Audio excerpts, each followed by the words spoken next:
نحمده ونصلی علی رسولہ الکریم، اما بعد۔ امید کرتا ہوں سب دوست خیر خیریت سے ہوں گے۔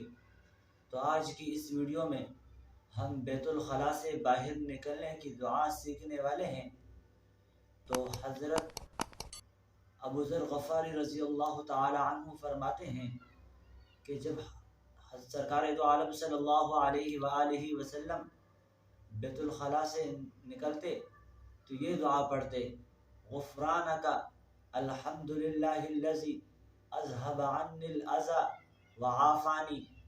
ترجمہ یہ ہے کہ تمام تعریفیں اللہ کے لیے ہے جس نے مجھ سے غم اور تکلیف دہ چیز کو دور کیا اور مجھے عافیت بخشی۔ کتنی پیاری دعا ہے۔